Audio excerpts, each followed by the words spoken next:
Namaste and good afternoon.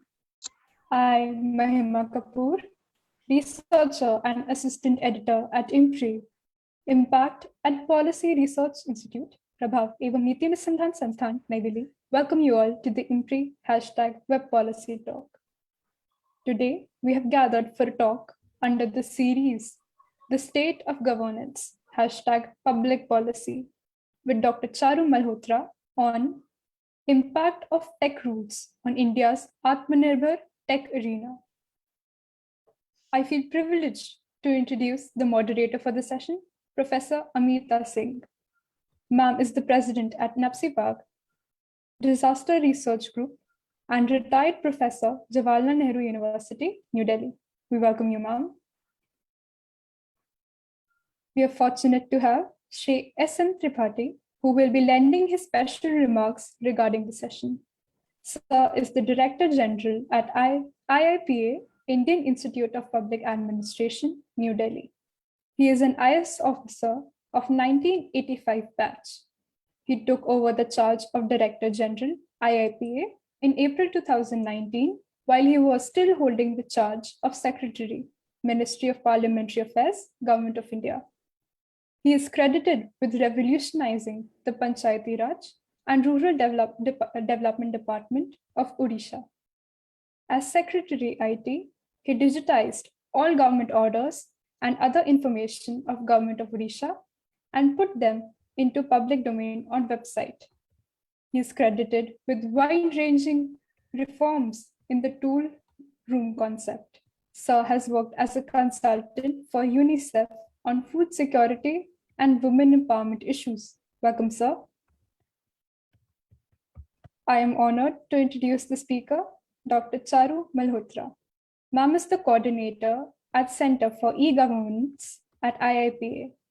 With more than 30 years of national and international professional experience, Dr. Malhotra is deemed as a global tech evangelist in the domain of digital transformation in governments.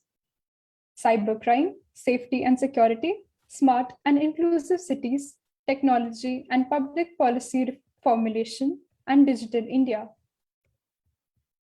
Her doctoral research on design of citizen-centric e-governance approach, a study of select ICT-based rural initiatives, still stays as her driving force, her passion. Another area of her interest is training.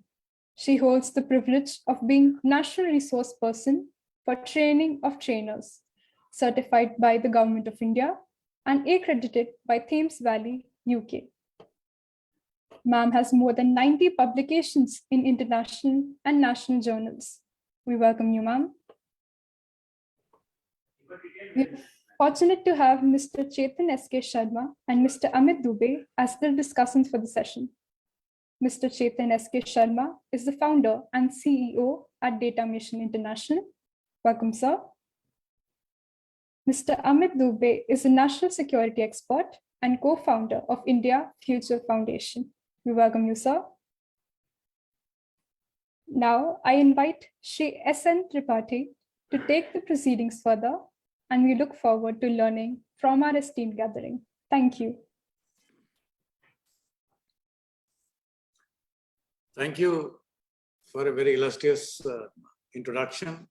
I know it is half truth, but I would not like to deny which one is true. Respected friends and colleagues, and my respected friends and colleagues like Prof. Amita Singh, Dr. Charu Malhotra, and all of you who are present here, let me be excused for crossing the boundary line, because before experts speak, I'm again overstepping the Lakshman Rekha. So I may be excused from that. Friends, impact of tech rules on India's Atmanirbhar tech arena. It can be analyzed in many ways. At least one thing I would certainly say, that what is the genesis of this? I will only put the legal aspect or what is creating problem in the practical domain. The technical domain will be discussed by many other speakers. So I thought I will add the what we call the jurisprudence dimension of whole issues. And I know Professor Amita Singh and Dr. Charu Malhotra will do justice with the rest of it which I need not venture even. We all know that Puttaswamy judgment, where 9 judges in August 2017 guaranteed informational privacy as a fundamental right. A new fundamental right was added. We as a student of political science know that right to life and right to dignified life was the only fundamental right, in addition to very limited liberty which can be circumscribed. But Supreme Court in Puttaswamy judgment said that informational privacy is as good as fundamental right. And if that is the bedrock of the first question, what is that we are supposed to do in this area? In fact, it is as good as now it has become the basic feature of Indian system, that privacy of citizen cannot be compromised. Therefore, a legal system of rules and procedure has to be established, which should take care of these aspects. I'm one of those who believe that Section 43A of IT Act 2000 was only dealing with digital signatures and electronic document and very small things. So there was a need to change the rules of the game, especially the social media and over-the-top content managers. They were claiming that they are state within state. They were claiming that they are too big to fail. They were too big to be controlled, and they were changing the regimes in a peaceful and democratic manner.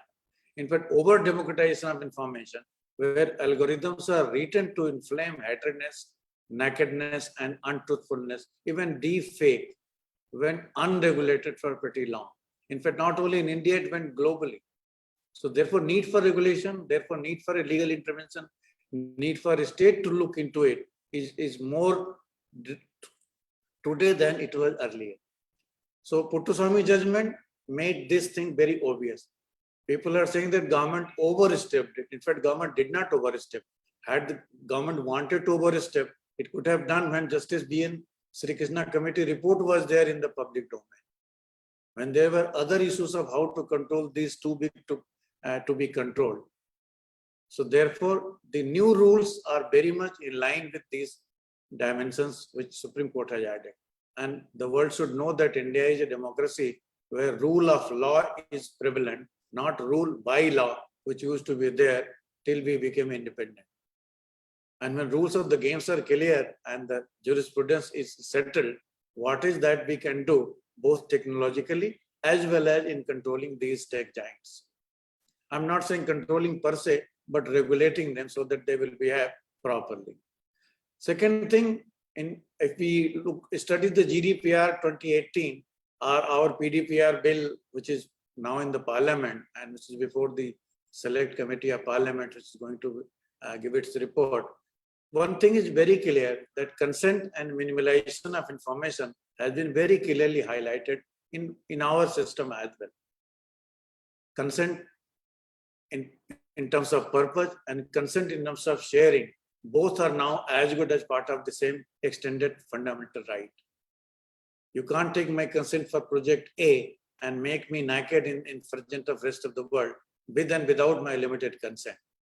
Similarly, you can't ask more questions that is necessary. Like if I go to a doctor, if he asks me whether I'm suffering from cancer, whether I may be suffering from only coronavirus, and he knows both the things that I'm suffering A and B, and then he makes this, gives it to the cancer supplier agencies. This is neither consent nor purposeful consent. Therefore, tech needs to be regulated. And at least to that extent, I'd say, even if sounding highly undemocratic, that is one thing which needs to be done. Second thing, which is as important today, is I think Dr. Chetan and Dr. Amita and Anita ji and Dr. Charu will highlight all these things. Social media is safe harbor. This provision had to be looked into greater detail, because for the first time we are proposing what GDPR could not propose, that what is the threshold limit on which there should be control. India is initiating that dialogue that 5 million plus customers or registered customers should be the threshold when they should be made accountable for at least A, B, C, and D. And what A and B and C India is deciding or subscribing is a very limited thing. One, you should have a grievance officer, there is no doubt, there is no dispute. One, you should be able to trace the origin of a particular message. C, in case the need be, you may be asked to do the necessary as per the quota, as per the rule of law. So there is nothing wrong. I don't know why tech giants are unnecessarily creating information. Over the top platform does not mean that you are over the state or over the country or over the world. OTT has to be understood simply as a platform, and no platform can change the democratic discourse of any country, and that to an India-sized country, which is 1 billion plus people. And where one more thing is there, which I would like to highlight, that the citizen as consumer, as citizen as a user, and citizen as a data point, this also need to be understood both by technology companies as well as tech service provider. Citizen's absolute right of his privacy cannot be compromised because he happened to have given some consent either vaguely or reading a 2600-page consent letter, which nobody ever reads. So therefore, citizen has to be seen to be what we call it, balak, as we call it, the deities are said to be the permanent minors in protecting their interests. So that way consumer has to be handled. And here in social media world, ma'am, the consumer is the business. Consumer is the product. Facebook is Facebook because 3 billion consumers are using. And Facebook cannot play with 3 billion people multiplied by 3 billion people and convert into 9 billion types of possibilities. So they have to understand these aspects. And in these areas, they open the scope for tech Atmanirbhar. Because if the people are interacting with each other, do we have a Facebook which is made in India? Do we have Poo, which is the alternative of, let's say, Twitter? Or do we have Chingari, which is as good or real as good as the Chingari? And many such tech giants startup can work on these opportunities. Because when the government is willing to regulate what we call it Sarkar, Bazaar and Samaj, then the role of tech giants cannot be away from this. So this is the first submission that I would like to make. Second thing, in India or any such developing countries, we have a lot of our social fault lines. Any tech giants, if they makes an attempt to crack this or like to highlight this or convert into hate speeches into a narrative, global or otherwise, that will also create a problem. We all know what in Hindi said, जब परिवार टूटेगा, पड़ोसी आकर लूटेगा. Whenever somebody inflames or somebody puts a kerosene on your fault lines, it will not be the sure way of pushing the fire behind. It will only add fuel to the fire. So therefore, any tech giant cannot convert fault lines as so-called democratic narratives. We have to be very clear on this issue. In fact, some people say that स्वर्ग में रहकर स्वर्ग का अनुभव नहीं किया जा सकता. You can't be enjoying the tech benefits and then keep on regulating it also. But I am one of those who believe that the way a child in the womb of a mother, the mother cannot give her love and affair unless she has seen it after proper delivery. Same thing is true for the tech giants also. The consumer must see the effect of his privacy being compromised, being sold in the dark net or over the net, or converted to deep fake, to defame me, or to start money, or are converting and playing with my image. Therefore, these things must be taken into account, and case the big companies also must know that they have to be behavior responsibly. Atmavalokan or Singhavalokan, we were highlighting that you must look back before you move fast forward. Why not tech giants? In fact, why I am saying this, because this gives an opportunity for Indian startup, Indian ecosystem to fill up those gaps, be it technologically or be it product-wise, or convert into an Indian platform. That is what Chinese company has done. China stopped these giants. They know democracy, but they control them. And today they have gone made in China products, which are globally ruling. The time has come for Indian tech industry also to come with a similar product, or maybe more competing and consuming product, so that these tech giants can be controlled by made in India product. And then we can say that we will be Atmanirbhar technologically. And we have shown to the world that in Y2K problem, how Indians control the world. We were the problem solver of the world in Y2K issue. Though it was a small issue, but it was supposed to be as good as the global financial crisis, or maybe what we call it, even 2030 global depression. They may not be impactful the way they were, but the fear was of similar types. Even today, I am reminded, in fact, I was yesterday reading in a newspaper, Australian government has said that certain platforms should not allow below 16-year age children to become their registered member without their parents' expressive consent. Otherwise, darknet, porn, all those drug peddlers, they are using the acceptance in one platform and converting them into a user in another platform. So they are not responsible for that. If Australia is controlling them, why not India? And unless we control this giant, we will not be able to compete and come out with a reasonable product in these areas. I'm fully conscious that IMPRI, a startup and research think tank, does a lot of work on these areas. And time has come to put technologically competent people and those who have done those others to discuss on these issues so that we come to a conclusion. What is that is missing in India which can make us Atmanirbhar, and what is that which can make us better off? Otherwise, the code will enter into these areas and we will make problem for ourselves. And then we all know Tarikh pe Tarikh. That is not the best way, but the fact remains that the court will intervene when we don't have any competing product. Or some product company is exploiting the innocent Indians who might be illiterate, but they have no business to be exploited, who might be not knowing the English. Today, Facebook has come with another alibi. We don't have AI in Bengali, therefore Bengali people can abuse each other. So what the hell, if you don't have AI, don't circulate it. You will be responsible for it. Then you will not be allowed safe harbor class. So all those things need to be discussed. We must learn from the global experience. And one more thing I would certainly like to highlight, and the technocrats are there who will interpret these signals. The Amazonization of our Facebook. Every company is becoming Amazon types, as if I'm only a platform and rest of the world can come. And then suddenly I come with Amazon Basic and the rest of the product need to leave the market and platform. Similar thing is likely to happen with Facebook also. I know one study which is now suppressed, not available on Google platform, how French language is being suppressed and killed in any search engine by the Google, because Google was first charge sheeted by the French government maybe 20 years earlier.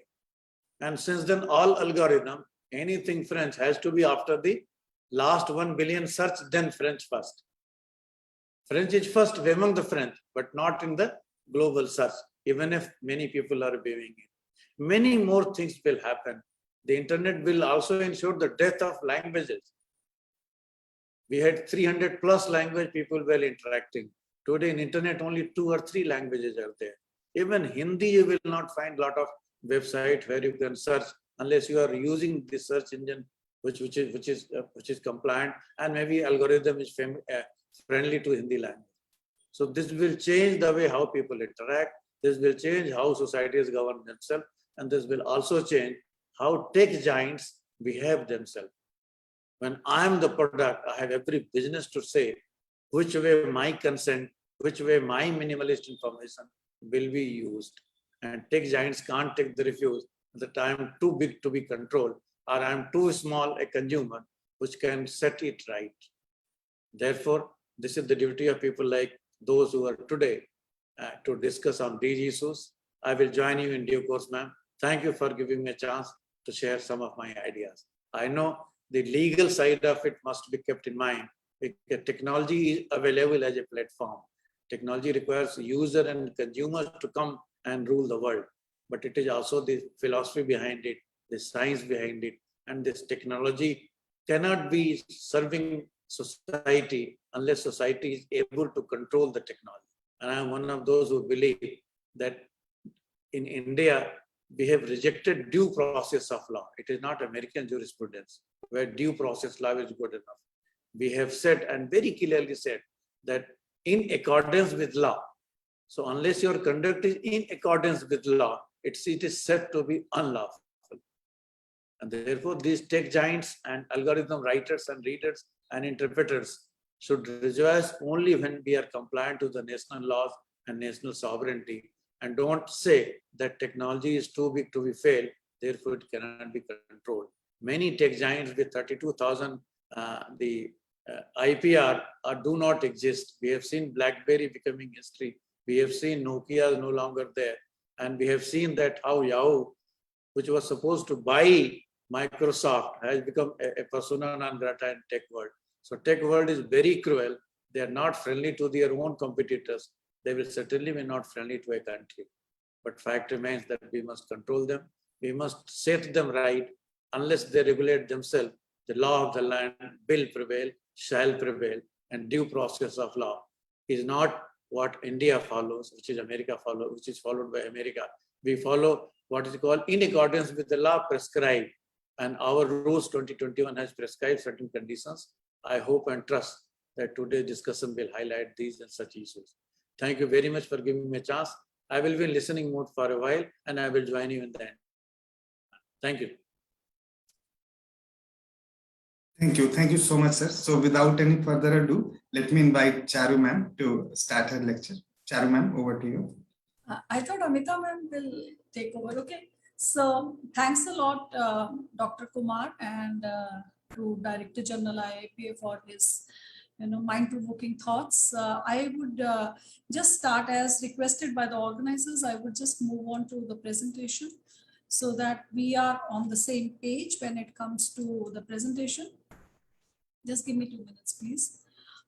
The presentation would essentially highlight all the key points that I want to discuss today, particularly as the topic given to me was on Atmanirbhar Bharat and impact of technology rules for an Atmanirbhar Tech India.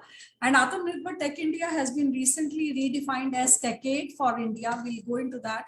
Very recently, when we were going through newspaper, we realized that Prime Minister has announced that this decade will be India's tech decade. So it is technology plus next 10 years that we intend to foresee in our country. Now, what is decade? For the sake of our beginners, foundation technologies of decade are essentially three. It's based out of NASSCOM study. A is cloud computing, B is big data and analytics, and C is cybersecurity. Of course, there are other technologies also, but these are the three prime technologies. In our session today, we would talk about repercussions of these technologies on Indian scenario with special reference to Bharat in India. Okay, so with that background, we would talk about new age technologies. First, that what are these three foundation technologies, how they fit into bigger picture, what is the repercussions of each of these technologies, as I said, particularly on policy spaces, and how we would pick up drone policy and weaponize drones as an instance, because that's one policy that has been truly agile in our country. And then we'll see how still we need to do a lot on that front. To begin with, new age technologies or emerging technologies or disruptive technologies, whatever name you might like to call it with, are all focused on three pillars. They can be segregated in three pillars: artificial intelligence, immersive technologies, and digital platforms. Particularly in AI, we've heard the use of terms like self-driven cars. We have heard about robotics. We've heard about conversational user interface. So this is the first and the most important pillar. Without any overemphasis, we move on to another important pillar, which has simplified interfaces, which has made it easier for the user to be immersed in the virtual reality as if it is new reality. And that is why they are called as immersive technologies. A, because you are literally immersed in them, and B, because they are ubiquitous. You can wear them as sunglasses, you can wear them as a t-shirt, you can wear it as your smartwatch, etc. The second category is now having a new domain of research, which is very popular, and all of us must look at it with complete alertness. That is metaverse. If you would have heard recently, metaverse is that the line between the virtual world and the physical world will be so blurred, it will be submerged into each other, where we won't even get to know whether we are in real world or in virtual world, as we saw it in Matrix and as we saw it in Transcendence also, two international movies. first two pillars require excellent connectivity. They require excellent storage capacities. They require trust mechanisms or smart contracts, and that is offered by digital platforms. So the third category is essentially the foundation for first two categories of new emerging technologies, which makes it possible for any domain or any vertical to imbue these two pillars, artificial intelligence and immersive technologies, and make it a reality to change the experiences. Like DG mentioned, Shri S. Tripathi mentioned, that we are entering into a world where consumer is the ultimate queen. So the experiences, the consumer experiences are made possible by AI and immersive technologies. However, the real technology, hardware and software and the platforms come from the third pillar, digital platform. So this is entirely in a very simple manner, new age technology family. Now, in this new age family, when we talk of Atmanirbhar Bharat, I just picked up some snippets of what India has done in last 4 or 5 years, and we came up with very interesting news items. And it's very visible to each of you. We have, made advents in digital governance. We have come into what is called as digital economy. I heard Professor Amita Singh talking about Gati Shakti, and yes, we would have a multimodal singular approach to infrastructure through dashboard and digitalization, which is also a reality in our country. However, now this is where all of us take a pause, okay? However, all these technologies are spurred by the first pillar and the second pillar, and both have their limitations. They are based on artificial intelligence, which are nothing but self-learning algorithms, and they are data guzzlers. They eat and munch and chew and ruminate on humongous data at high speed, high variety, and all this is happening in such a real time that the experiences we get should be taken with pinch of salt. I have just picked up some instances of how smart weapons have, targeted at harmless civilians. I have focused on some news items of where robots have wanted, it's like Frankenstein kind of a culture where robots want to have their own existence. They decide on their own priorities, where decisions for governance taken by AI-based bots have taken wrong decision because the photograph of a political leader of a particular country matched so closely to the real person that the fine was levied on the photograph. Okay, so these are just snippets which caught my attention, and there are so many other which are actually very petrifying. They are not as harmless as what we just see on the screen. For example, there are instances where we have seen drones being weaponized and nation states aggravating cybersecurity threats in such a, with so much of slyness, if I can use that word, that it's very tough to fathom also what hit you on critical information infrastructure of the country. So there are instances everywhere galore. It's not just about privacy, which Shri S. Tripathi mentioned, but it is also about security. It is also about biasness. It is also about all this going beyond our control.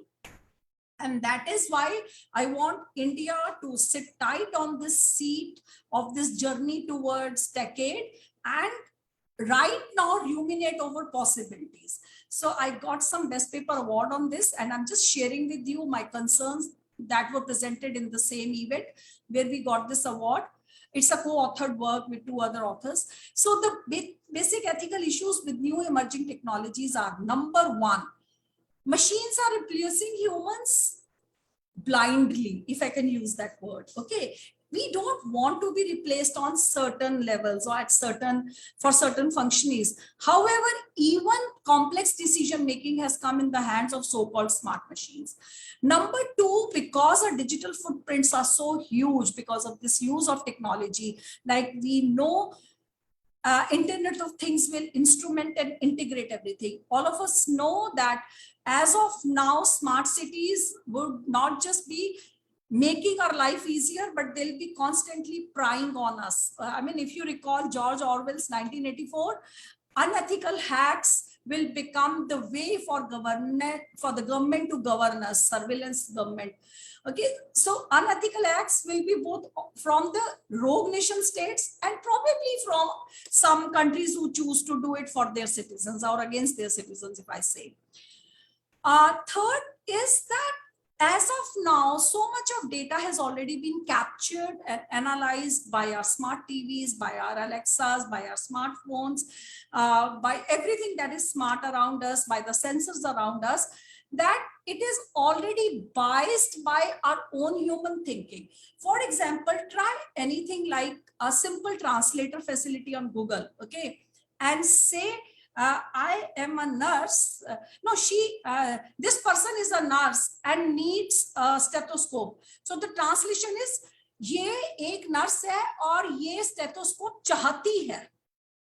Okay, so it is already gender biased against in several ways, because and if you say the same thing for a doctor, it would translate as, and we have tried it, my researchers and I, and it would say, ये एक doctor है और ये चाहता है. So unconsciously databases are saying that the senior positions in medical field are all males and females are probably helping them to be just assistant or just their assistants, which is such a biased database. Similarly, you have databases which are biased against race, against color, against countries, one country against another, and it is a different digital hegemony. You know, databases are created by people with warped mindset. So it is there we need to attack. It's not just digital devices which are creating this kind of Frankenstein loop, but it is also people behind these devices who have already created databases that need to be clean and validated afresh. Last but not the least, these databases or these machines or these setups, technical setups, are being controlled by legal and regulatory framework, which is also lopsided against elite. So non-inclusive policies are the reason for that. For example, if we pick up our PDP, which was being discussed by Shri S and Tripathi also, the reason it has thankfully not come into existence is because it was particularly insulating all the agencies from sharing their data. And it gave them a blanket right to capture our data. So that is why this kind of non-inclusive approach, despite so-called collaborative approaches, is something we need to reconsider and relook. With this background, I paint a gory picture for you, and that is why this is deliberately a black slide, okay? This is, if we don't check ourselves right now, if people like the organization IMPRI would not do more brainstorming like this, we might end up in a pest dilemma. Pest dilemma is politically, we might have, all the crimes which are originating from digital devices remotely controlled. We might come into a prime state, set up, like I said, 1984, George Orwell state. We might have robots controlling us, Frankenstein. I said this word 3 times probably already. Okay, and we might have leaders who are just dummy leaders and are aided by their conversational Alexas and Siris to guide them, take policy level at the strategic points. So this is my political dilemma, that very soon we would have Industry Revolution 5.0, where human beings at strategic level would be aided by robots at strategic level. So there will be different categories of robots for transactional job, robots for management jobs, and robots for strategic jobs. So these robots could become alter ego of our political leaders. And that is what I fear. And that is where governments should right now look into, to not just check this policy, but check the algorithms of these devices. I'm not going into economic part because that is the most hashed part in our country, that value for money and whether we should invest so much return on investment. I'm not going into it, but I come to the next part, which is, you know, social part of such technologies doing damage to our country. You know, I will not just focus on alter ego of the leaders, but I'm looking at a general situation where new age technologies would create a different kind of unemployment. Now, unemployment, when I say, should be looked into from current situation, where our education policy, I mean, I know we have NEP in pipeline, but it's very tough to implement NEP. All of us know that.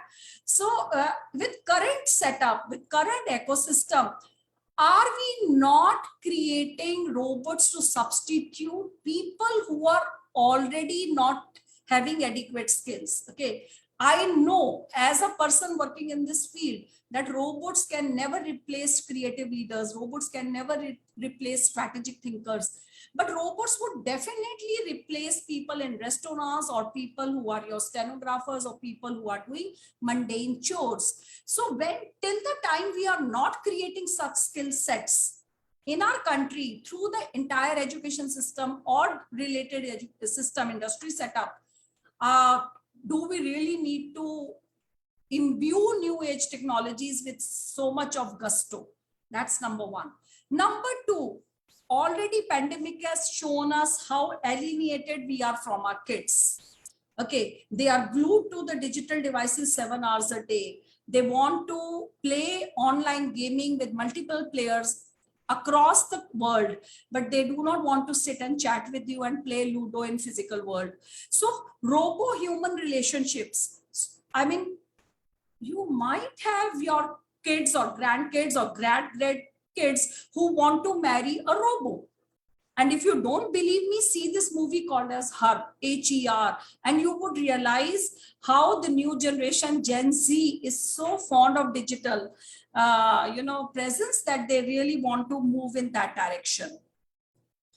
Of course, health issues are there, and how much of health is at stake is a matter of research. When it comes to 5G implementation and 6G implementation, I leave it as a food for thought for all of you.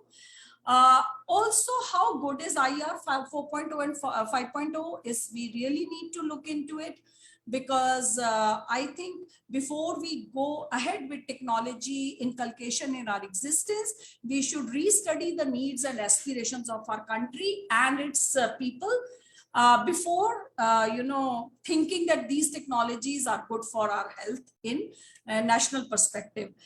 The last point, in social context, I worry about robots also seeking to have their own caste hierarchy, which people like you and me are trying to do away with.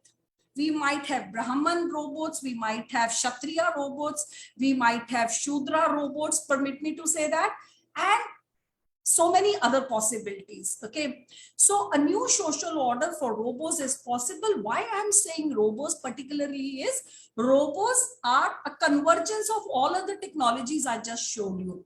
So you might create a different unpredictable scenario which you need to look into again. And technically, apart from other aspects, do you realize we are all connected on internet, and you wake up one morning and there is no internet in the entire world? How will systems function? Would you revert back to pigeons for message sharing? Would you revert to paper and pen again? If yes, thankfully yes. Okay, because the kind of dependence we have done on technology is something we need to reconsider, and our policies have to look into it very pragmatically. Last but not the least, in this pest dilemma, which is my starting and maybe my last point also later, I would close on this note again. If we are so much dependent on technology, we are not just threatened in the social context or in political context, but please understand, with SDGs looming on our head, we might go very non-green in nature. Okay, we might need graveyards and cremation grounds for robots. I'm not talking of simple e-waste. I'm talking of disposing of those technologies which are all around you and would need another upgradation and upgradation in the entire situation, in the complete perspective. Hence, this is my ultimate nightmare, which I've shared with you, but I would move on in current context. In current context, all these new age technologies have particularly created a lot of concerns in number one, cyber security. Number two, in terms of cyber crime at nation state level. Okay, in terms of cyber war, cyber radicalization, in terms of cyber terrorism, etc. Number three, confidence building of citizens in technology is a major issue which all countries need to look into. In terms of right to privacy, previous speaker, Director General Shri Tripathi mentioned. However, internet freedom is another thing we need to look into because, dear friends, we are moving towards a possibility of balkanization of internet. We are moving towards a possibility of each country having their own internet. So the whole spirit of internet will get defeated. And hence, principles and standards and rules and decision making about internet governance also needs to be reconsidered. Taking a pause here, I would leave this image for you to know about what is my concern. I have just in very simple terms graphically represented what Dr. Arjun Kumar gave me as my assignment of thinking about Atmanirbhar Bharat. Atmanirbhar Bharat for me is not just self-reliant, indigenous technology-based Bharat. It is also a blooming Bharat. It is also about this fruit of my labor being consumed globally. So it's like, going vocal for local is my concern. And till I do not have strong legal and regulatory framework, till my implementation strategies are not holding my tree straight, the fruit of technology adoption, the dissemination of technology from my country to other parts of the world would be very poor. And it would defeat the purpose of self-reliance. I cannot afford to be a cook manduk. I need to be self-reliant for my own self as well as for global consumption. So as our DG says, go vocal, go local is all what we should focus on when we design our legal and regulatory framework for our country. So how do we do that? Taking a pause with this picture is a reminder to us from Marshall McLuhan, who said that when technology changes, what he's trying to say that the framework of technology is equally important. It's not just the implication of the technology or the technology itself, but the framework in which it is contained. So it is directly connected to what I said here, that legal and regulatory framework serves as the root of prosperity for Atmanirbhar Bharat. Okay, so what we need to do is, because technology is changing so fast, but policy is not changing, we need to have a collaborative ecosystem, collaborative in real sense of word, collaborative not just in terms of, minuscule representation of academia and decision making, but think tanks, independent experts at the grassroots, citizen representations, unions, communities, all coming together, debating on an issue, coming up with a POC, and then enhancing it for different contexts as per the needs and aspirations of the citizens themselves. So it is not just people-centric application that Atmanirbhar Bharat should look at, but it is also people-included policy framework that Atmanirbhar Bharat needs to have. Why we need it? Because now technology has changed politics in the global scenario. Technology has changed our diplomatic relationships. You've seen all the words that are put in here. These are not words. Each of them are bulky concerns for Atmanirbhar Bharat. Technology has changed the expectations of the citizens. Technology has changed the delivery mode for governance. So we are no longer perched on that complaisance seat. We are sitting on a bullet train which is constantly moving in a spiral, fashion. So we have to hold tight and still create new frameworks so that this journey is smooth. That is why my moot question to all of you is our policy making as agile as technology is? Is our policy making as collaborative as technology is? Okay, because still we don't follow the same principles in policy making, technology will soon create a pest dilemma for all of us. And that is what we should not let India come to. Okay, so as an example, drone policy. Yes, it's an agile policy. Kudos to it. It came so quickly. First one in March 2021, the next one in June 2021. Self-regulation that we've been touting for ages. Okay, no rules. Go to the Digital Sky platform and you could just, you know, on your own register your drones. However, the more simplified it is, the more concerned we are. Why? Because drones, as you know, are flying sensors, you know, collection of sensors. You never know what they are watching. You never know what they are clicking. You never know what they are recording. I'm not even talking of weaponized drones. I'm just talking of delivery drones, as simple as what you would have seen in any Spider-Man movie or elsewhere.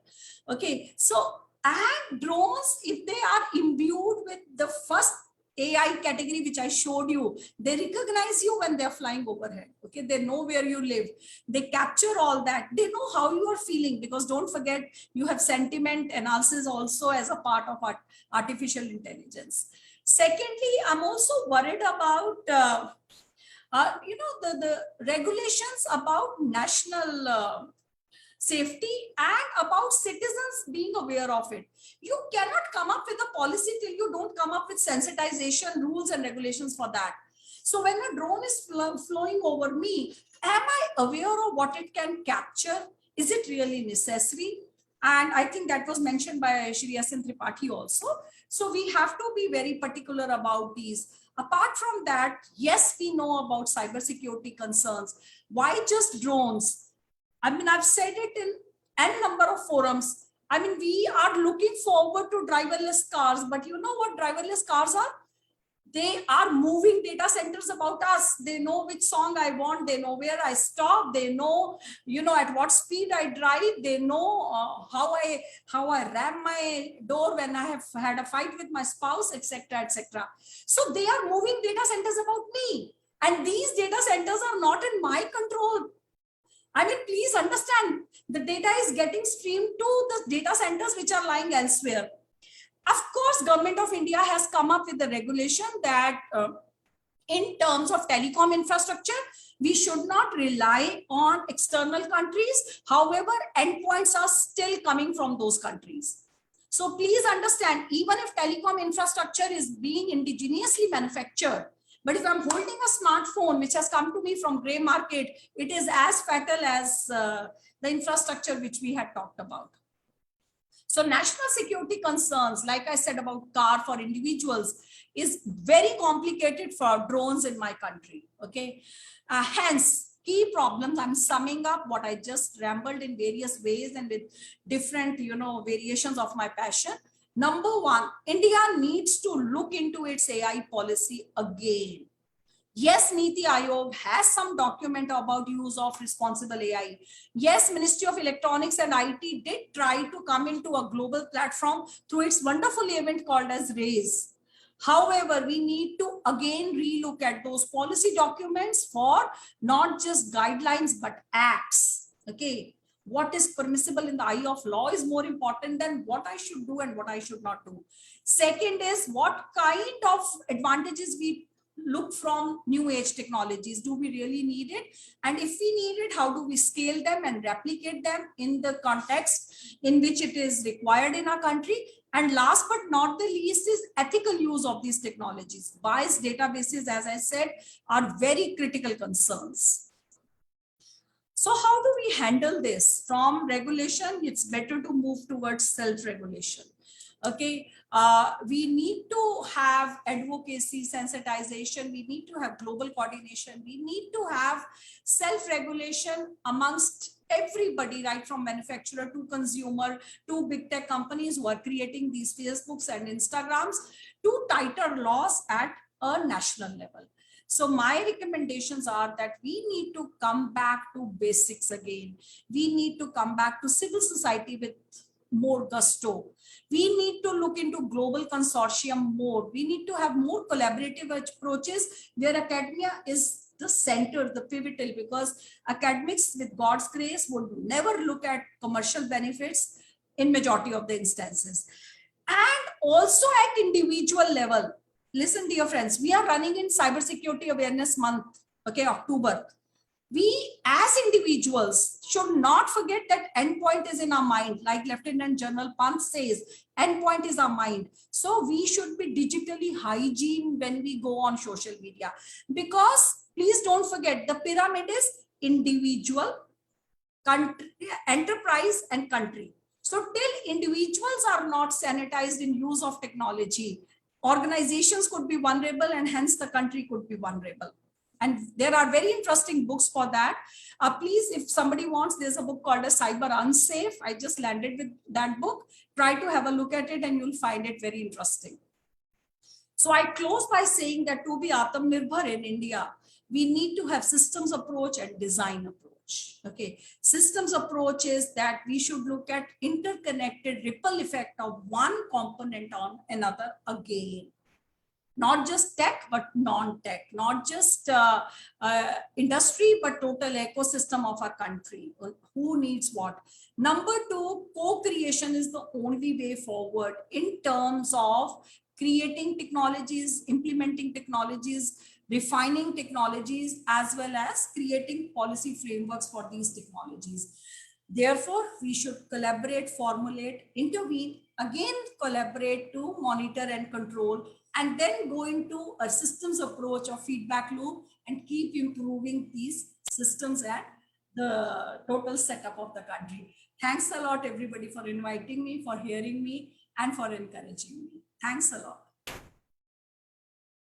With your permission, ma'am, may I stop to share?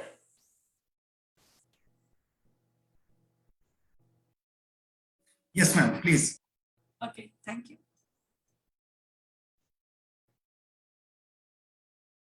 Over to you, Amita. So, congratulations, Dr. Charu Malhotra, for an extremely comprehensive, I have no words. In fact, I was just stupefied about the detailed and the depth of your lecture today. And I'm not going to mince my words in saying that while you are a technologist and we expected very little from you, you have broadened your approach to the wider areas of social sciences, of economics, of anthropology. And it's really wonderful listening to you. It took me some time to wake up from your lecture and start putting words together, because I was still in a thinking state where you had taken us to, taking on a tower and then opening the window and say, look at the big universe. So the big universe is too big to be handled. But few points, I would mention for discussion purposes.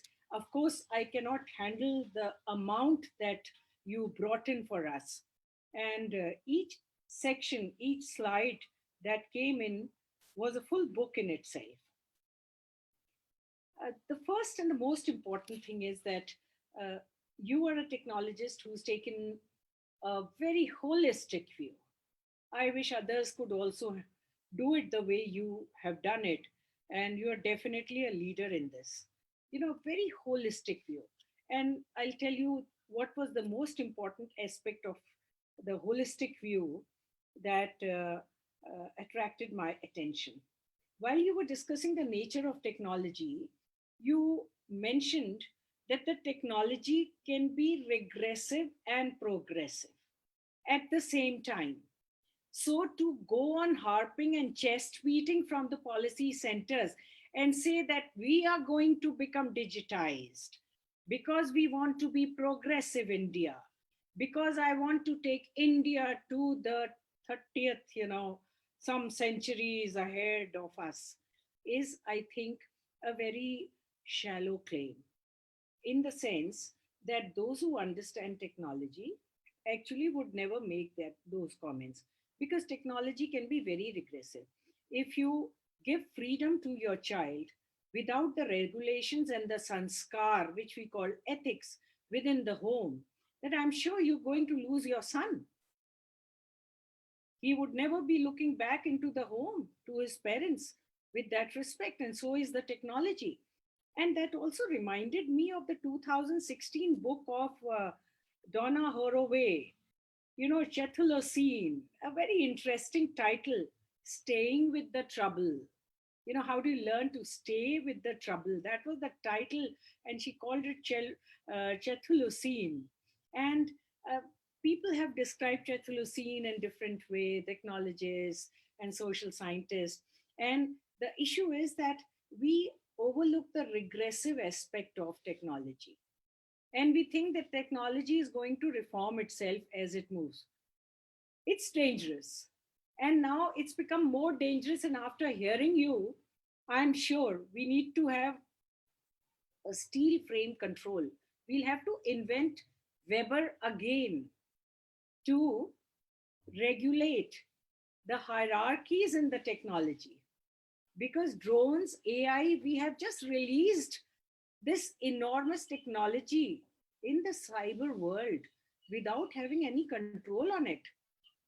Everything that I do in my house is revealed to somebody outside without my knowledge. That is to be used. Earlier we were just thinking that, why have CCTV cameras at home? Because somebody could watch you as well, at some place. So let's not have the CCTV cameras everywhere. But now I think CCTV camera is only a minor culprit. There are bigger, servers sitting over there recording you. There's, trillion of data, half a second is released. And they know, what you like. You like to eat the cherry over the cake, or you like to cut the cake from the left, or you only like the chocolate cake, or you don't like it at all because you are, egg allergy. Everything is known. So what is this privacy issue about? So we have really failed, I would say, and taking a gasp from Charu's, expressions, we have perpetuated loss of privacy. The more the demand for privacy, we are only demanding the surface of something which is much, much deeper. And going back, we were making fun of Donna Haraway in 2006 and 7. We said, oh my God, she's talking about it as hallucination. What is this hallucination? And she is a social scientist. She saw that in 2003 and 4 book, she saw that it was a hallucination. We are releasing a Frankenstein about whom we don't know. And today, Charu, you said it.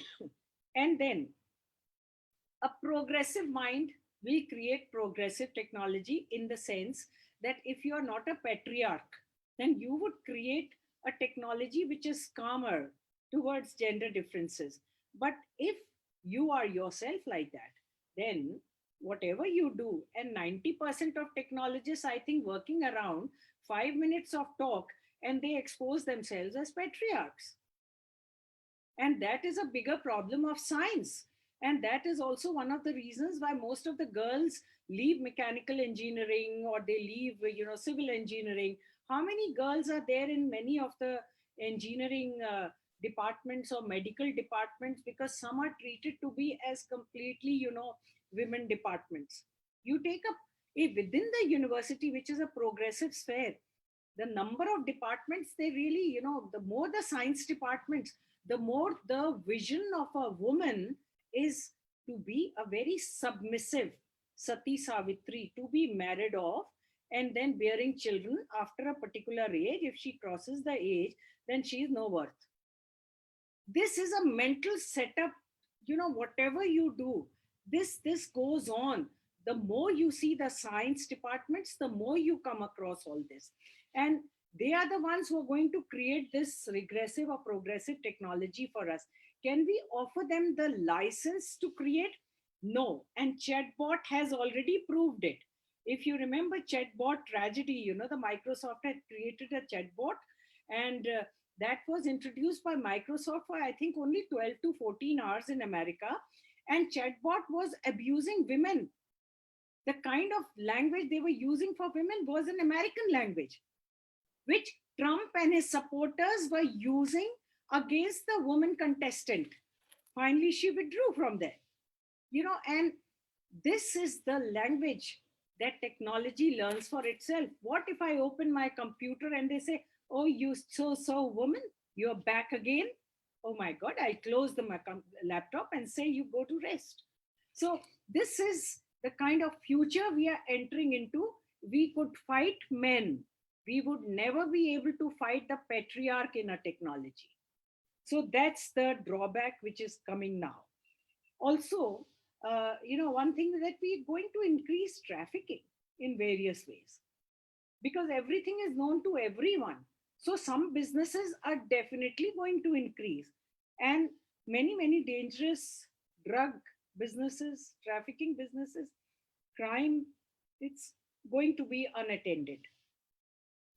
Then, very important thing that Charu's lecture has mentioned is about a collaborative ecosystem. While we need certain people to sit together and frame it. I remember in 2006 and 7, there was Secretary of DOPT. I don't remember his name now, but very humble and down-to-earth person. And he used to come down to the university driving his own car, Maruti 800. And he used to say, we need professors, please come. Teachers, we need teachers, come down to us, talk to us. And he formed certain number of committees in which, from Jamia, Furqan Ahmad, then from here, JNU, and from Delhi University, many of us were sitting and talking to him. That brought the origin of the 15 reports of Administrative Reforms Commission. And that's a very progressive set of reforms that have been suggested over there, even in the IT reforms. But I'm sure now it is outdated because much more need to be added, like AI, cloud, and this is something which is a hurricane on our privacy. Cloud and all, once everything is automatically, you click the button, everything goes on cloud. So if there is somebody, a thief is sitting on the other side, you are putting your data on privacy, the other person is extracting your data and reframing your life. So then we come to the last and very important point that you made. Of course, I can't bring all the great points that you made, but this is a point that many years ago in the 30s, Karl Polanyi has made. And interestingly, I'm sure you may not have read Karl Polanyi because you are not from that field, but economists and Marxist economists and left-oriented economists and social scientists never miss out on Polanyi. He said that he was writing a book on the Great Transformation. And he said government is creating markets because during those times, creation of a market was a progressive thing, just like the government is creating IT today.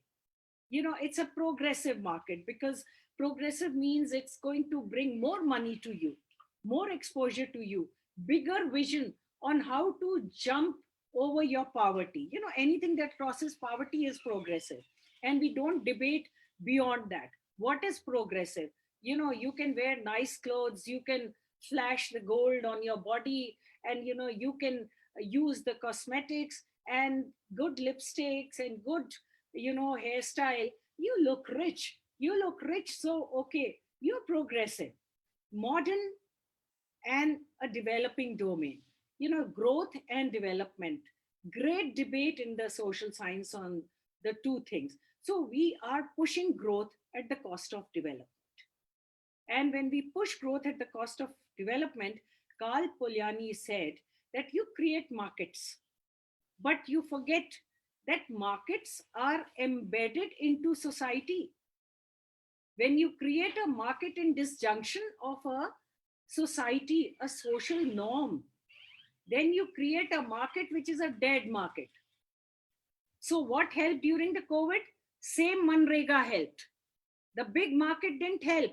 Manrega helped. And this was the same Manrega which in 2014 and 15, the government was doing best to eradicate. They put all the eggs in one basket of criticizing Manrega. But during the COVID, Manrega helped to tide over the poverty of this country, the poor people of this country that had again and again dropping below the poverty line. They had crossed the poverty line, but every day thousands were dropping below the poverty line. And so in the second and the third phase of COVID lockdowns, the government decided to pump more money into Manrega so that people could really find a livelihood. So what helps? The embeddedness, and you spoke about the embeddedness, that we can create technology, but the embeddedness of technology is in the society. So look at the society and design a technology that suits your society. Don't try to absorb people from Western countries. Bring them here and tell them, जी हजूर, आपके लिए देश हाजिर है. कुछ भी कीजिए आप इसका. That is going to be the most dangerous thing, and we have been doing it. From earlier reforms till today, we have been doing it. And how much technology has gone to waste? One point that you made, it was a smaller point, but I make it big because in international politics, when Russia and America dissolved their animosity and Deta was reached, end of the Cold War, you know what was the biggest problem? The biggest problem was, where are they going to dump their nuclear weapons? You know, the mutually assured destruction capacity that they were fighting against each other. If one gets A, the other will get A plus, then A plus plus, then B plus plus. So like that, you know, they were rising. At one point, they became friends. Now there was another problem. Now the whole world will be their enemy, because either they'll go in the ocean floor and dump their nuclear weapons, or they go into another planet and dump. Why are they so interested in finding a planetary space these days? Do they want to dump their nuclear weapons over there? Now those nuclear weapons are not in use. They will not be used because mankind is now no more fascinated with nuclear weapons. The nuclear capacity is being used for power generation. The bigger battle is for grains. In the G8, they fight for grains, they fight for rice, they fight for wheat. So nuclear weapons, no place. So technology wasted, no place. Like the whole of Haryana, I live in Haryana, and the whole of Haryana has lost their wells because of electronic waste. So where will this electronic waste go? So there are bad times for us if we create unnecessary technology. If we are not the non-developmental people, anti-growth people, but sensible people who are demanding embeddedness of technology, which should come from the people, not from the top, not from the West, not from any other culture. So this is where I end, and now it is open for discussion. 101 questions could be asked on what Charu spoke today. So Charu, you are in the midst of trouble for answering questions. Thank you very much, Arjun, Simi, Anshul. Thank you, ma'am. Yes, thank you for your comments. So we could start the discussion. Can we have Chetan sir to start first? So please unmute. Thank you very much, Charu, for giving me this opportunity. I'm actually completely stupefied with every word that Dr. Charu Malhotra and Professor Amita Singh have mentioned. And I actually agree. I will not take very long. And I now actually speak from my role as the founder of a civil society organization, Datamation Foundation, which is a community-based organization.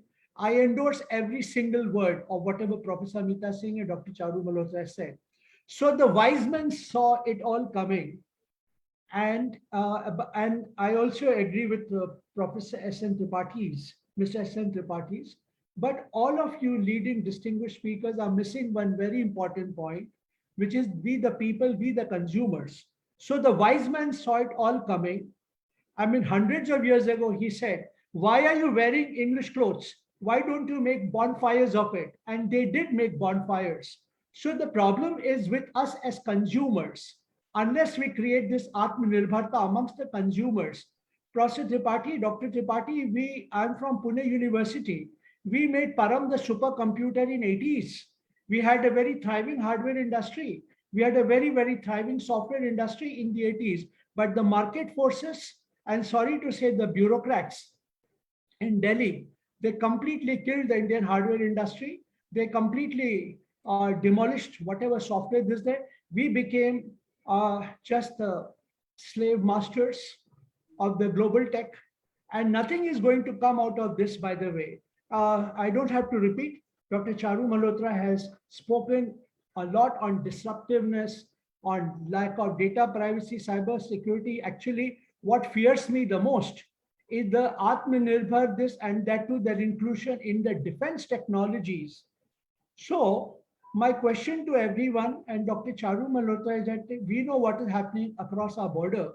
And we also know that how they are protecting all these technology big giants. So rather than bemoaning and cursing the big technology giants, who, as Professor Amita Singh ji rightly said, they are being given the head of the state treatment, be it Mark Zuckerberg, be it Bill Gates, be it anybody, or Jeff Bezos, Amazon. And we are remembering our people only when election time, only when their livelihoods are threatened. So I was actually surprised to see where the government of India is imploring people yesterday that for Diwali, you please don't go out to shopping outside. They're not worried about the neighborhood kirana store. They're not worried. I said, aap sara kuch online purchase kariye. So when you purchase online, what is going to happen? There are going to be hundreds and thousands of these neighborhood stores that in any case are feeling threatened and seeing all this disruptiveness. And it's a very, very major disaster in making. If the policy makers and more importantly, the policy implementers, Dr. Charu Malhotra, you were with us when we had started the discussion in the late, early 2001, when Satyanarayana sir and his predecessor Chandrasekhar sir, it was almost mandated that the official, the government would encourage and support only the open source and the open systems. I think it's very well documented. But how Microsoft and the proprietary software licenses, how they overcame this. The government played a footsie to all that. The government always plays footsie.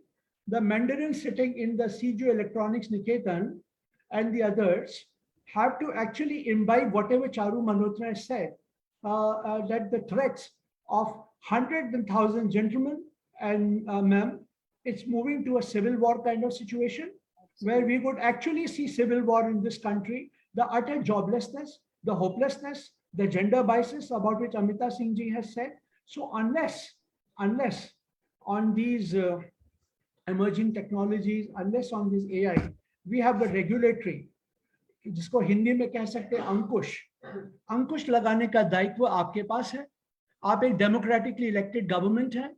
आपके पास, I mean, if China is deciding when Alibaba is to come and when Alibaba is to go out, whether they want Google, they don't want Google, there's nothing that stops our government of India, our democratically elected government of India to make those choices. There's nothing that stops us as Indian consumers to do exactly what the great man told us, what our saint told us, that do not use foreign goods.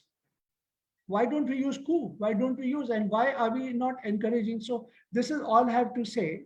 And if this is done, I will just conclude my remarks by this thing with something as innocuous as agarbatti.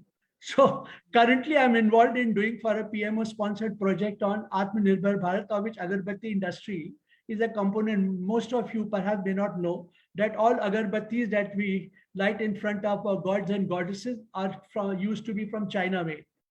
until about 2 years ago.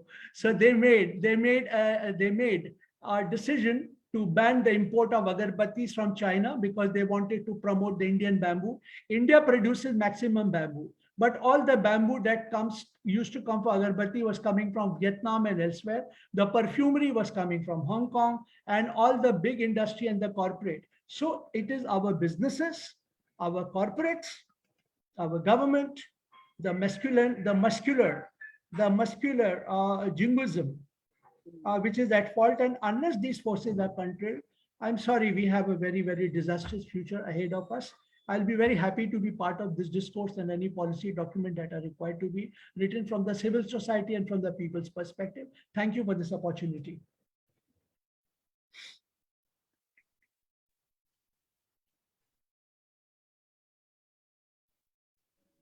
Thank you. Amit Dubey, sir, over to you.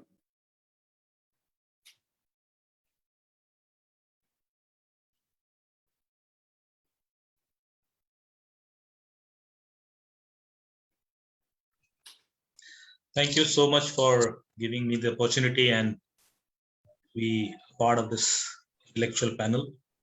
And I was really overwhelmed with these sessions by Mr. Tripathi and Charu Malhotra and Professor Amita Singh. I think they have covered most of the things which I wanted to say, but I will just add few of my own experiences here.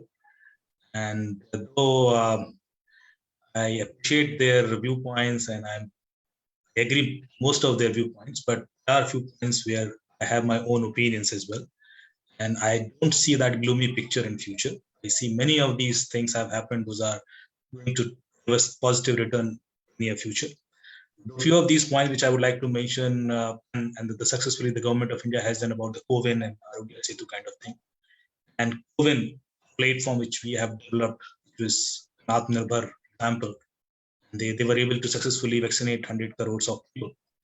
I think that was an amazing example because it has all those technology components which are required for any sort of this scale of successful having this scale for any such mobile application. I think requires most of these ingredients. Those are quite critical nowadays, from security aspects, from scalability aspects, from operational aspect, from managing aspect, from process aspects, and verification aspects. So I think this is a wonderful example.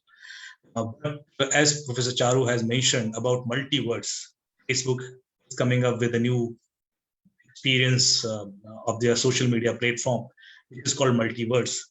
They'll be having a parallel universe. They'll be having possibilities of purchasing lands, shops, and assets in this universe. Now, if they provide these kind of functionalities and many other things, as you like, revolutionizing education, revolutionizing all other industries as well, because you'll have most of these components available in that universe as well. Now, so we can assume there'll be a parallel economy. And that economy will not have any regulation from government of India because we can't even control Facebook today. How will we control the multiverse, which is because the jurisdiction is not here. I think that is going to create lots of challenges for sure in future. Today, we don't have any clarity and there is an ambiguity for currency in India.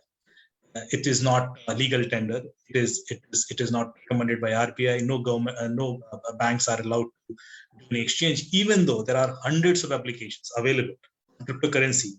In last 1 week, I have seen many ads on IPL. If any one of you is watching IPL, I think every ad is of cryptocurrency exchange or mobile wallet. People are using those wallets and investing money. And that amount of money, if you see the valuation of that company, whether it is, most of these companies are operating from Singapore, and people are using all other bypass means to put money in those wallets and then purchasing cryptocurrency, which is not a legal tender. Now, so these kind of challenges we'll have in future, because the economy, there'll be a parallel economy, there'll be a parallel currency, and then there'll be a parallel regulation system, because then there'll be few other holistic guys, those will regulate these kind of systems. They'll not listen the government of India or any other government for say. I think these are the challenges. And then I would like to also mention about the singularity aspects of it. I'm sure many of us know about singularity. So if you refer the Moore's law, which says every year we'll have the processing speed will double and memory size will go half. If we go with that trend, eventually we'll reach to a level when collective intelligence of all the human beings on earth will be lesser than a single computer. So that date is called singularity date. And when they have analyzed that date through an algorithm, they found it will happen in 2045. So 2045, up to August 2045 is a date when we'll achieve this scenario, when a single computer will have more intelligence than the collective intelligence of all human beings. Are we ready for that, or are we running too fast to achieve that? I'm sure many of these inventions that we have done in the past, we were targeting a date, but we achieved before that. We achieved everything well before that. I'm sure we'll achieve singularity also well before that. I'm assuming we are going to touch it in 2030 or 35 for sure. So that is bigger threat for us for sure. We don't know about it. Actually, it is happening around us, and many of us are not aware about it, including multiverse and all kinds of such challenges. Although Dr. Charu has mentioned all other challenges very well, I think this was very exhaustive presentation. I really appreciate for her hard work. She has given all possible angles to that. But then from the legal perspective side, from tech rules, because we are talking about tech rules, I think we have to go a long way. We don't have laws for cryptocurrencies. We don't have laws for data privacies yet. And these are the foundations for any such to grow actually in future. Otherwise, we'll lose most of our, we'll actually release our reins to other hands. Actually, it will not have these regulations, and it will become too late because the data is anyway going out. We have realized very late when we banned these 150 Chinese apps, and most of our data was already out, and they were able to profile our people. And I have seen lots of such threats already where such data is exploited. So I think we should have a little proactive approach and fast approach. I have seen in government policy implementations and policy formation, the process is very slow, very, very slow. I have pushed this request in 2017, a list of Chinese applications where I personally have submitted this list to certain MITI, where I identified list of applications. Those were actually leaking out the data of Indian users, or they were actually having some vulnerabilities in it. But the decision came very late. So I think in a similar way, we see the cybersecurity strategy is yet not out. The data privacy bill isn't pending. I think it takes too much time for us to implement and regulate the system. Until then, we lose a lot. We are already losing money because data is next fuel, and this all data is going out. It is already in other hands. I think we should take corrective actions here. So these are a few of my submission here. I think most of us have already covered things, so I don't have any specific statement to add.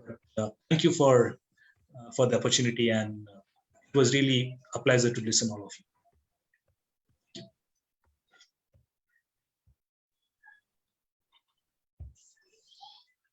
Thank you so much. So Charu ma'am, over to you. Would you like to reflect to all the points which have been raised? Please, Amita. I think let the audience raise questions. Yeah, we can have the questions, and at the end of it, Charu can answer all the questions. You can note down the questions. Right, ma'am, we have one question here by Ajit Shashadri sir. Just to know, any work has 3 levels, that those are managerial, operational, and support functions. Top 2 are human required, managerial and operational, and only third can be done by robots. Can we have a work scenario like this, or otherwise? Please comment. Question for Charu. Arjunji, you're not very audible. I would just go to the chat, question answers, and have a, or would you like to repeat? I'll just go through the question answers. 3 levels, yeah, I can see it's 3 levels: managerial, operation, and support. Top 2 human is required. Third can be done by robots. Can we have a work scenario like this, or otherwise? I shared it. There is a pyramid, like you have a management pyramid of bottom of the pyramid, and then you have transactional, operational, and strategic. We have robots for all the 3 things. In fact, there is a study which says that majority of the countries would have robo soldiers by 2030. So Please, it's not just that mundane chores are done by robots. Robots are several kinds. Robots are not just what you see in a Sophia or a Rashmi. Robots are everywhere in all kinds. You have bots infecting your networks. You have bots which change shape. And so please don't just think of robots as one kind of shape only. That's all. Actually, I would like to add here something, because Dr. Charu mentioned a very interesting thing. Will we have the classification of robots like humans? Jativad and all, she referred it very nicely. I think it is inherent. It is inherent, and it happens even today. So in any computer system, if you observe, there are some high priority processes, and there are some low priority processes. So if suppose we need to take a decision, if there's any interrupt to be made, we always tell the processes those are of low priority and those are not required. Even at process level, we don't have democracy there. We have some special, we have given a special privilege, some process, and that is required. Otherwise, we'll not be able to sustain. And that is the way technology grow. It is inherent. I think it is not wrong. It is right. If we have computers and we have robots, those are performing critical jobs, intellectual jobs, they'll be given privileges for sure. A robot which is doing mundane jobs, they'll be giving less privileges for sure. It is natural. We can't give them equal privilege. Otherwise, we'll not be able to do justice actually. So this is something which I think we should not worry about, because this is happening. This is natural. Even in caste system of India, I truly believe this was natural. It was not created, because in any such system it happens. If you are intellectual, I'll listen. You will not listen to a person who is less intellectual. So we take this call unknowingly, and it is a natural reaction of an human. So I think this is something which we should not worry too much, but it is going to happen for sure. My concern is, Amit, I agree. I don't want taboos. I don't want silos. I mean, if a robot wants to convert from a Brahminical order to a Kshatriya order, why not? So that's my concern. I mean, and similarly for caste, the reason I was against caste and I'm still against caste is the kind of, barriers it puts around a personality and profession. And that is where it hurts. So we don't want technology. We want a technology agnostic society, which is leveled. So I'll add to this. Suppose you have a factory where we have thousands of robots, and these thousands of robots are, the job of that robot is to paint that dust or that car bonnet or something. Now, tomorrow you want that robot which is used to paint that car should become a lawyer, should take the decisions for any legal thing. I think it is not possible. And the kind of change requires to do that is of no use. So I think we should rather changing them, I think we should value them equally. We should start adapting a process where we should not value the person based on the kind of job that person is doing, rather the value that he is giving. I think that is something which will help us, instead of changing at robotics level. I'm not putting this for human level. Human level, yes, you can evolve, you can learn, you can grow. But robots, the way we have right now, the robots, I think they are designed for a focused work. They are trained for a focused work. Even if we implement AI is the data that we use to develop that AI is for a focused work. So there are robots, they can design, they can write book. There are robots, they can become lawyers, and then there are mechanical robots. So I think that classification is anyway there. Amitji, I think we should take this discussion outside. Yeah. I would just close this discussion with my submission. My submission is the whole premises of AI learning. I was a programmer of AI way back in 1985. So the whole premises of deep learning and reinforcement learning is that they learn, they evolve. So if a robot that is painting a factory shop seeks a promotion after 2 years, what would you do? And that is an algorithm which will work on its own. Please don't forget that. You cannot classify them and forget them like any other machine. It has capability to grow, to evolve like a hydra. Okay, so I would just park the discussion here with the permission of the moderator, but I think we must connect outside this to discuss this further. Don't forget, there are language tools, there are robots that are writing poetry and creating artwork as good as the original artists. How is that happening? It is something to be Actually, wary of. I'll quote it because this is the flaw of our education system. We want everybody to become doctor engineers. We don't appreciate writers and painters. I think we should not force every robot to become that. We should rather appreciate every robot for the work that they are doing. I think that should be the approach. Anyways, I think we can take a few more questions from the audience.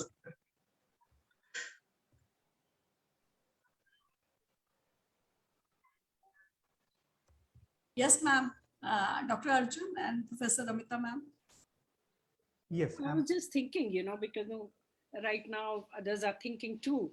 So, can we, in the process of advancement of technology, design softwares which prevent the regressive elements, like, for example, caste, like gender, like poverty, class, race, religion. It can eliminate any reference to it. And if we can, just put a gauze that prevents the growth of this learning in a robo, then probably we can do a basic minimal. We can assure that certain things would not grow beyond a point. Untouchability. Working in India, we still have more than 400 pockets of untouchability. And no government focuses on that. So we never know that who's behind a technology to do that. So some of these softwares, maybe the government can invest into developing softwares that can be goes to extension of these regressive ideas into technology. Ma'am, is this a remark or is it a question? It's a question because you know best about the technology. So is it possible that this can happen? Yes, ma'am. Can I share just one slide with you to answer this? Yeah, sure. Yes. Yeah, because, I had proposed an ethical framework for AI algorithms, which I told you got the best paper award in ITU. So I'm just sharing that how do you imbue knowledge or ethics in such machines? Okay. So this is just, and probably it will answer the first question also. So I was just trying to dig out this slide.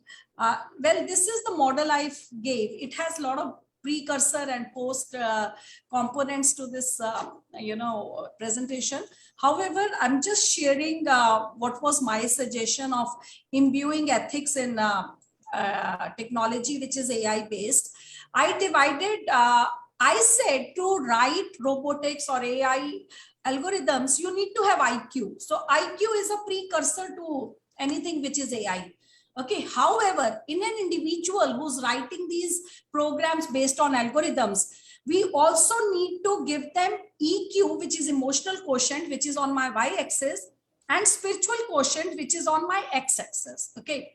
Now, for designing robots, which are probably doing routine jobs, like that question came to us, assembly line production, restaurant robots, weather forecasting.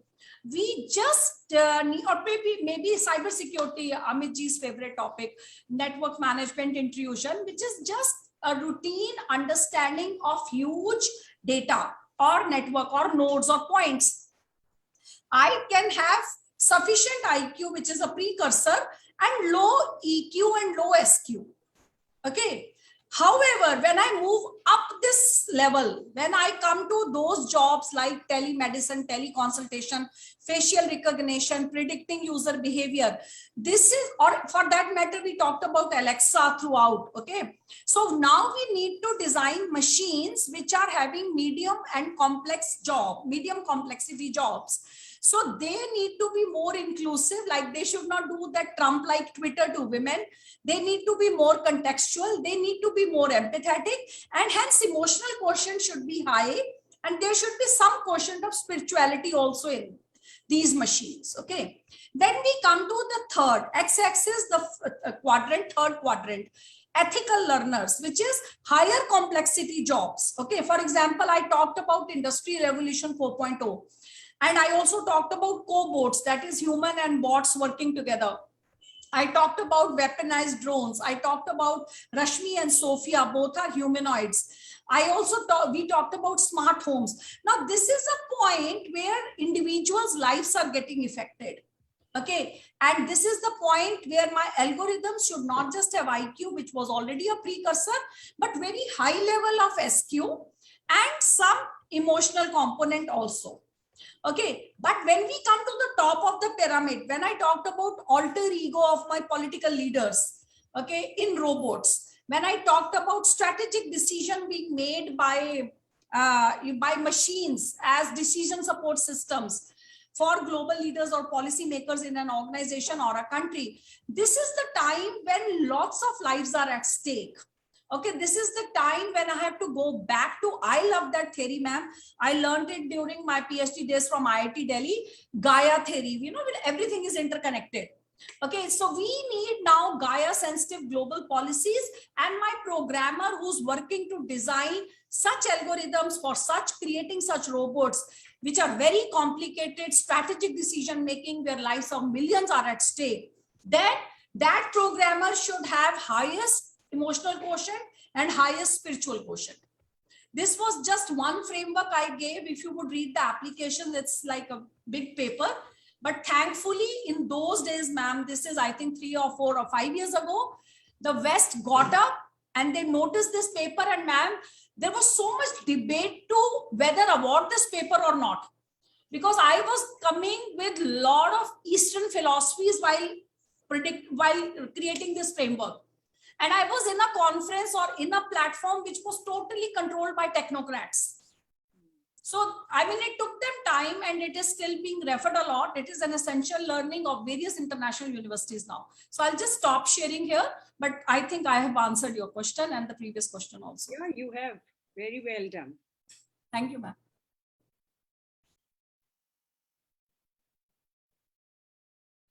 There's a question from Swarnmay Tripathi. Yes.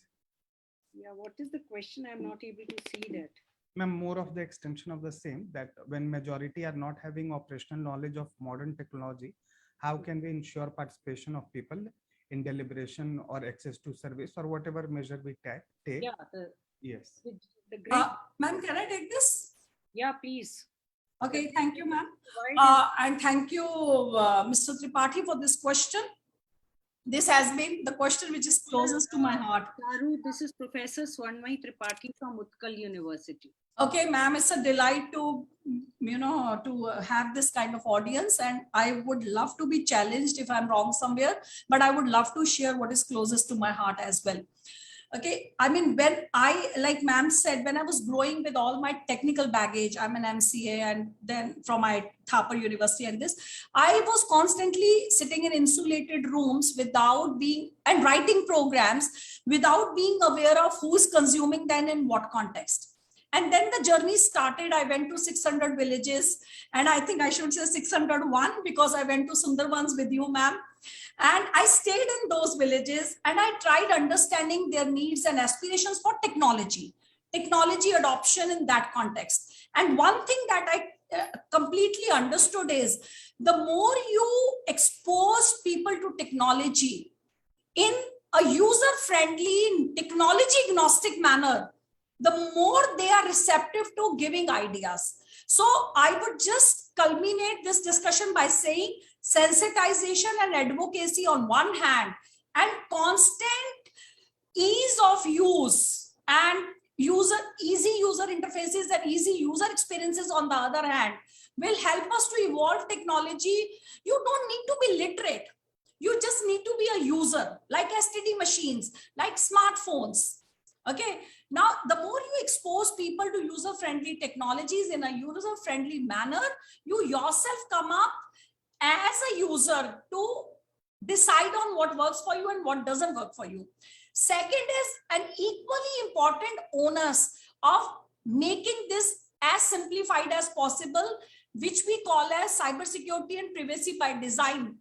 It is not on the user, it is on the manufacturer that I have a single button, click on a web portal or on a phone so that user is able to use. I should have multilingual interfaces. So technology is not alien to society. The only thing is, the more technology is being used, the more simplified it gets over its own evolution time. It's like Maslow's theory for technology. I think we can evolve it together. So, for example, pick up the railway reservation website, the way it started and the way it is now. It is only because over a period of time it got used, and then you started getting apps, and then you started getting alerts. Earlier, for even checking up one waitlisted ticket, people had to go to irctc.co.in, and now you get push SMS which says that your seat is waitlisted or confirmed. This is a very raw example, but I can just say, Professor Tripathi, with a lot of confidence, that the more technology agnostic an application is, more friendly it would become. And of course, sensitization and advocacy is very important. Thank you. Right. So ma'am, we are good over time. Shall we move ahead for a way forward round from all the panelists? Yeah, we can do that as it is, because your time is almost over now. Ma'am, shall we start in a reverse order? Shall we start with Amit Dubey, sir? Yeah, sure. Dubey, sir, over to you. Amit, sir.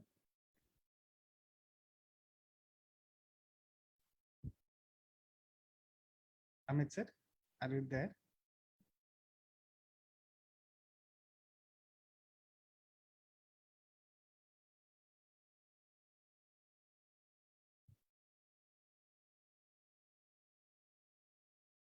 Okay, no problem. We can start, then go to Chetan, sir.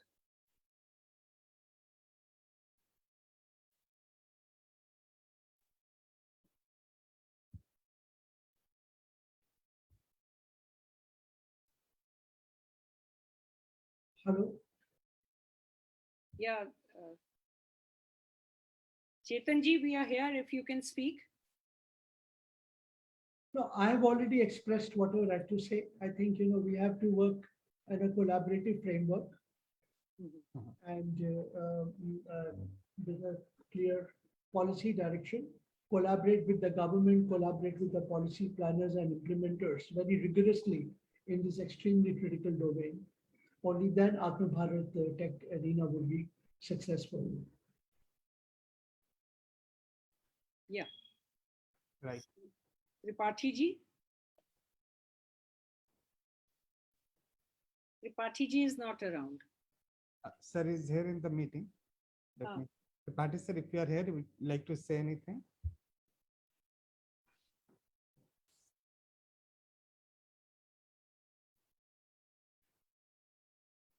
No issues. Then Charu ma'am, your concluding thoughts and way forward. Yes, the way forward is like Professor Tripathi also said, and like Professor Amita Singh, and I think each of us are saying the same. We need to join hands. We need to co-create. We need to ensure that advocacy and sensitization is as important.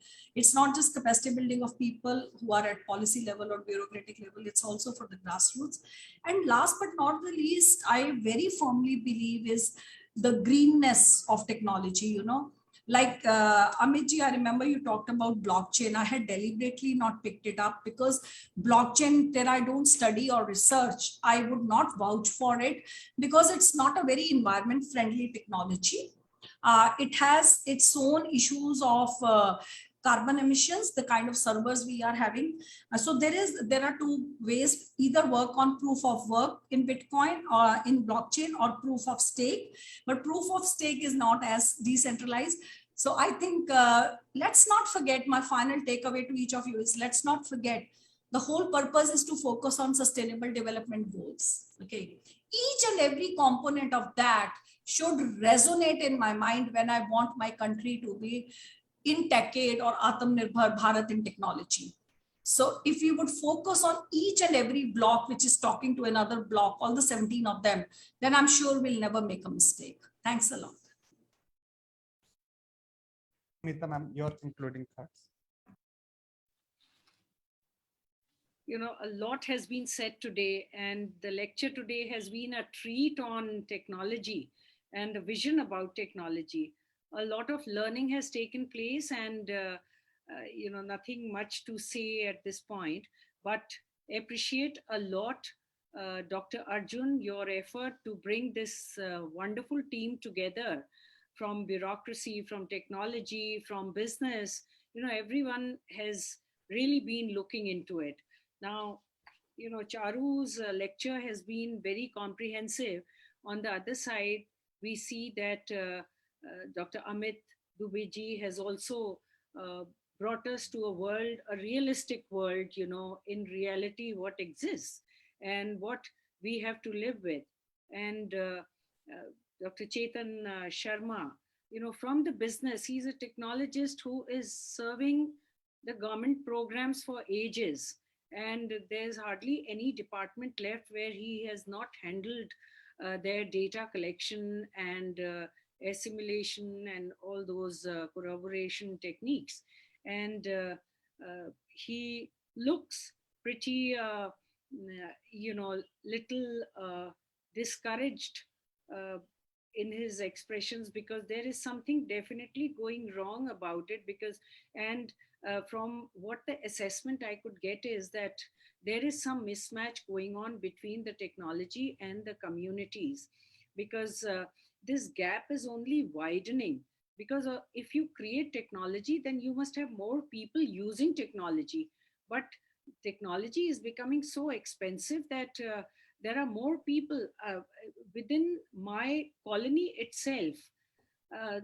You take up the washerwoman, you take up the presswala, you take up the driver, you take up the cleaners, 5-6 cleaners from the municipal corporation who come over there. They have all taken their kids out of the school because they could not cope up with buying a smartphone and carrying on the e-classes. So if in one little colony, at least 70-80 children have gone out of school, then I'm sure it is a big disaster for the country. And did we plan a policy equivalent to managing or giving a space to these children? As Chetanji said, that the declaration was loud from the ivory tower that don't go to the market to buy. But there are some people who only sit during these times. They bring their stuff from their village and suburban corners to sell it off during the festive season. There are some who put their small shop only during Navratri, only during Dashera, only during Diwali. Are we aware of such a culture? Or we are so technologically determined that we have forgotten that ever existed? Because today we are in very swanky apartments and haveliya. So that is the sensitivity which has gone for a shot completely. And that is what disturbs people who are sensitive to the communities, who are working with the grassroots, who are still maintaining their contacts with the poorest of the poor, who come to serve us in the cities. So I think with that sensitivity, we can put an end to this discussion and hope that technology will be more sensitive, accommodative, and absorbed into the problems of those who need to be included. And inclusive technology need to be generated. Thank you very much, organizers, IMPRI, for this wonderful discussion and wonderful learning process that I have gone through, and most of us who've attended have been able to look into. Thank you very much. Thank you. Thank you so much. Thank you. Amit sir has also joined. Sir, do you have any 1 minute key takeaways you want to add? Yes. I always I try to look positive for the situation, because there is it's easy to comment on others' work, but when we are in the same boat, we need to get some creative solutions. I think there are lots of efforts already being taken, because if we allow people to do everything what they want, it may also create chaos. So sometimes, for example, I'll give an example of freedom of speech versus Facebook fake news factory. Because if we want that freedom of speech should be the ultimate thing, the government should not intervene on any such thing which anybody is writing. Then Facebook becomes a place of crime. And they try to bully people. They try to create lots of fake news. In fact, in recent Facebook report, they have said, like, during West Bengal elections, almost 40% of the content that has been produced on Facebook was of fake news. Now, that is shocking information, because that is changing the mindset of the people. That is changing lots of, I think that is shaking the democracy as well. So that is a bigger challenge. I always say social media is the fifth pillar of democracy. Now, how to use that fifth pillar effectively to sustain your democracy, because you can't rely completely on freedom of speech, because if we allow that, it is a challenge. And if we regulate it, then also it is a challenge. So we need to take a balanced approach every time when we use technology versus non-tech sort of approaches. I think that is the biggest question, and we need to figure it out. How should we achieve that? How should we create an ecosystem where we can take a balanced approach? And that's why these regulations are required. The criminal who is actually spreading that fake news should be punished, should be made accountable for that. Right now, there is no such legal provisions for that for them. So that's why they are using it as a freeway tool. And I think this is disastrous. So for any such other technology that we are seeking in near future and we'll be adopting it, I think a clear-cut balanced regulation is required. We'll leave everything on the technocrats. I think it will be a disaster. I agree with all of you. But then when we put these regulations, also there should be a democratic approach, because we cannot give that power to someone, and that can also become disastrous. So this is a really difficult question. It is not that easy to solve, and I'm leaving you all with this question: how should we use a midway to technology itself, like blockchain, like any other such possible options? Those are there. Those help us to ensure democracy in technology. Thank you so much, sir. And thank you all. So to give a formal vote of thanks, now invite Anshula. Anshula, go ahead. Thank you. I'm Anshula Mehta, a Senior Assistant Director at IMPRI. And on behalf of the Institute, I would like to formally thank all of you for joining us today for this web policy talk on the impact of tech rules on India's Atmanirbhar tech arena. We are grateful to our speaker, Dr. Charu Malhotra, for taking out the time to be with us today and for delivering this very important and thought-provoking presentation. Thank you, ma'am. And we are grateful to Professor Amita Singh for joining us as the moderator for today. Thank you, ma'am. We are grateful to Shri S. Tripathi for taking out the time from his busy schedule to deliver remarks for this session and for sharing his insights on the theme and the issue. Thank you, sir. And we are grateful to our discussants, Mr. Amit Dubey and Mr. Chetan Sharma, for sharing their perspectives with us. And of course, we thank all our participants who joined us here on Zoom or on Facebook Live, or will be with us later on YouTube or on our podcast. Thank you. And I hope that you continue to tune in to future episodes of Public Policy, as well as our other web policy talks. Thank you again, and I wish you all a very good evening. Thank you So much. Have a nice evening. Thanks, everybody. Thanks for inviting me, ma'am. And Thank you, everybody. Charu ma'am, you were awesome. Thank you. Same here. I like the interactivity. Thank you, Sri. I'm leaving with your permission. Thank you. Bye. Thank you.